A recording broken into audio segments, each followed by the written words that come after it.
this year, one of the highlights is the Ross and Squibb Distillery, which is our Indiana distillery, a historic distillery. It's been around over 100 years and is well known for its rye whiskey production. And so this year we're highlighting the new brand, Rossville Union, which is a rye whiskey brand with age statements. In particular, we have the Bottled in Bond here at BCB this year, but we'll also offer a 7-year in the future. So it's been really nice to expose the visitors here at the show to a proper rye whiskey, one that we're very proud of. We've also have our Yellowstone bourbon, which has been highly successful over the last couple of years, made by Steve Beam. So as part of his family and extended family, the bourbon's got 152 years of continuous production, even through the years of Prohibition. And in that brand, we've launched an American single malt, which we're also really proud of, and kind of at the forefront of a new distillate that's available around the world, and we're very proud of our American single malt. So Berlin Bar Convent really provides the opportunity to present to the on-trade, so bartenders, hotel and restaurants, and intermixed into that is also the importers that come here from all over the world. This really provides us that opportunity to educate people who are then going to pass that on directly to consumers. We do have quite a few historic bourbons in our portfolio and new bourbons in that, but probably the most historic is Yellowstone because the master distiller is Steve Beam, 7th generation of the Jim Beam family, and his mother's side of the family was also in the whiskey business. Consequently, they had the Yellowstone brand, and in fact, we're the distillery when Yellowstone was first named 152 years ago, the same year as the national park.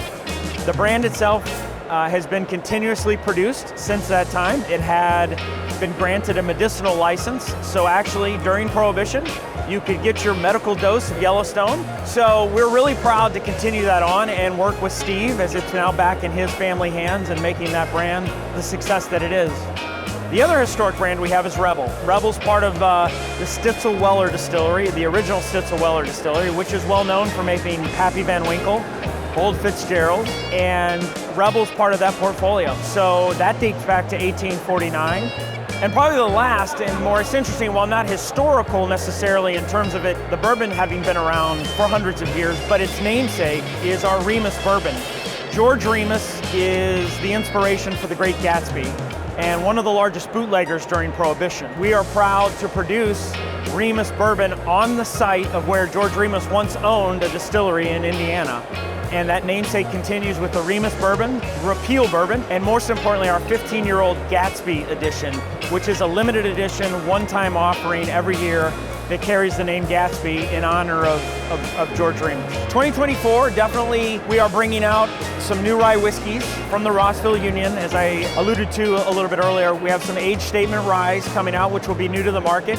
We have a toasted Yellowstone bourbon that will come out in early next year. And going further beyond talking non-bourbons, tequila. Tequila is definitely a trend that is here to stay, I think, in Europe, and also a future growth opportunity. And we feel like as we have now found a 700 package for our El Mayor tequila, we feel like there's a nice runway of growth in 2024 for our tequila.